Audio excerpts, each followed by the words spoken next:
Continuamos con este segundo video acerca de Primera de Corintios capítulo 12, donde estamos viendo acerca de los dones espirituales y hablábamos como el apóstol decía de que es necesario y Dios desea que conozcamos los dones espirituales, sus funciones, cómo se ocupan y qué se refiere a aquello. Notablemente hay muchas dudas en la cristiandad, hay mucha confusión, hay muchos enfoques equivocados, que el Señor nos encausa, que el Señor nos centre en su palabra, no en las ideas personales, sino en lo que el Señor dice en su palabra.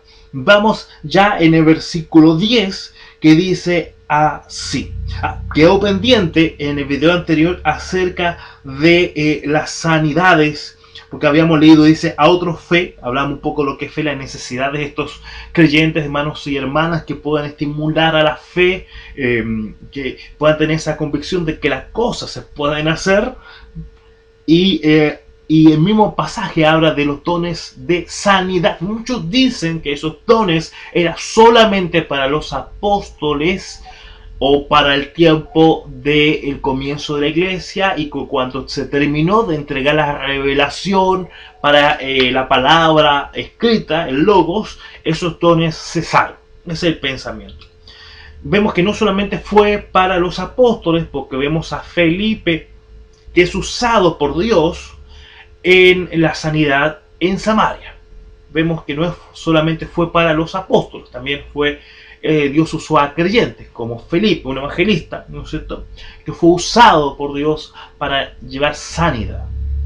Vemos también que el Señor ha usado a creyentes para sanar. El detalle está, y el problema está, que hoy en día muchos de estos pseudo maestros, pseudo siervos, que dicen tener este don de sanidad, al final ellos se han convertido en ídolos, se han convertido en artistas, se han convertido en personas que están adelante y han hecho cosas que no son de parte de Dios. Y esa es la confusión en el mundo bíblico respecto a esto, porque no queremos y sabemos que ese no es el orden de Dios. Pero la palabra de Dios dice que hay dones de sanidad, y no encuentro un pasaje específico donde me diga que eso ya acabó. Entonces debemos interpretar la palabra correctamente, sin caer o negar algunas cosas por lo que otros hacen, o los malos enfoques que otros han hecho. Obviamente vemos que Dios está usando a la iglesia, al cuerpo de Cristo, la intercesión de la iglesia para que Dios sane, y debemos usar eso, hermanos, la oración, para que Dios sane a muchas personas. Dios puede hacer nuevas todas las cosas. Hemos visto cómo cuando la congregación se une y ora y ayuna por personas, Dios hace una obra tremenda. Vemos también que Dios usa a los ancianos. Dice, si algunos tienen alguna dolencia, llamen a los ancianos para que le unjan. Y debemos activar eso, hermanos. Los ancianos, cuando ven un hermano necesitado, deben ir o interceder, ungirle, orar por él. Pero Dios también puede usar. Pero al igual como Dios usa el hermano de palabra de sabiduría o de palabra de ciencia, a la misma forma que Dios usa al hermano con fe en la iglesia local, hermanos que Dios usa con el ministerio de oración y el distinto ministerio que vamos a ver, aún algo tan común como es la administración. De esa manera Dios también usa a creyentes para la sanidad. Pero recordemos que nosotros somos el vaso y que la fuente de ese poder es Dios. No somos nosotros. Como también vamos a ver más adelante algunas otras cosas que muchas veces tratamos de sacarlas o tratar de hablar de que ya no están activas porque otros la están ocupando en forma equivocada. Vemos también el 10, a otros el hacer milagros, a otros profecías, a otros discernimiento de espíritu, a otros diversos géneros de lengua, a otros interpretación de lengua. Pero todas estas cosas las hace uno y el mismo Espíritu, repartiendo a cada uno en particular como Él quiere. Vemos acá el hacer milagros. No solamente la que es sanidad, sino realizar milagros. Vemos un milagro del Señor, la multiplicación de los panes y los peces. Dios hoy puede multiplicar alimento. Amén. Dios puede hacer que en una tierra que es infértil sea fértil. Amén. Dios puede hacer que una cosecha pueda crecer, pueda madurar antes de lo habitual. Amén. Dios puede hacer que ese fruto tenga más contenido vitamínico y de alimento que lo común. Así es. Dios puede hacer que el ganado se reproduzca más rápidamente y abundantemente. Lo hizo con Jacob. Lo puede hacer hoy. Él es el mismo ayer, hoy, por siempre. Él no ha cambiado. El problema somos nosotros, que no estamos siendo santificados, que no nos hemos apartado, y por eso no están sucediendo algunas de estas cosas en medio de nosotros. Y lamentablemente el enemigo usa a cizañas, utiliza a personas que no tienen una enseñanza correcta, o utiliza gente, hermanos creyentes carnales, para manifestar cosas que no corresponden y hacer cosas que no corresponden. Pero Dios puede usarlo. Como Dios puede usar las lenguas. Dios puede usar las lenguas. Pero tiene una función. Tiene que haber un intérprete. Y no un chamullento. Un intérprete. Alguien que interprete aquella lengua. Y es una lengua que debe ser traducida. Que tiene obviamente algo semántico. Y vemos que muchas veces cuando se levantan personas en congregaciones y hablan en lengua, es un enredo de lengua. No es una lengua.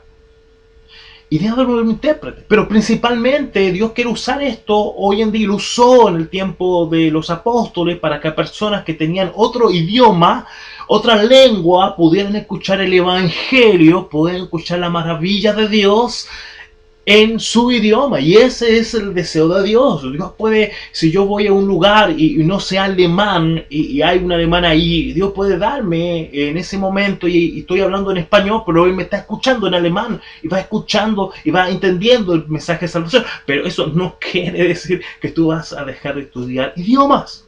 Estudia idiomas. Dios te puede dar la capacidad de aprenderlo rápidamente también. A mí me ha costado mucho aprender inglés. Pero Dios puede usarme.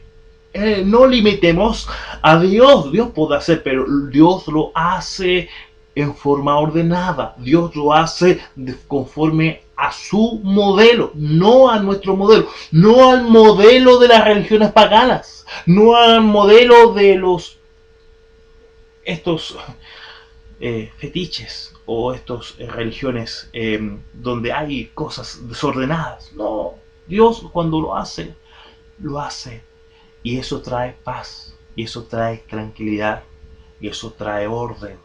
Ese es el problema hoy en día. No se hacen las cosas de acuerdo a la voluntad de Dios. Autoprofecía. Bueno, obviamente vemos que la palabra griega de profecía o de profeta en el Nuevo Testamento se refiere más a un predicador, una palabra práctica, una palabra reveladora, una palabra de acuerdo a la necesidad espiritual que está viviendo la gente en ese momento. Dios puede dar a personas un discernimiento espiritual de lo que está aconteciendo, de la necesidad de ese creyente, pero Dios también puede traer un mensaje de la situación espiritual que está ahí. Pero el profeta viene a traer consuelo, el profeta viene a traer aliento, el profeta viene a declarar la voluntad de Dios. No viene a él ser mostrado, no viene a que él sea el centro. Cristo es el centro, Cristo es la cabeza. Discernimiento espiritual, algo tan necesario hoy en día. ¿Cuánta gente llega a las congregaciones y no son hijos de Dios y se lo piensa que son creyentes? ¿Cuántas personas llegan con otros deseos?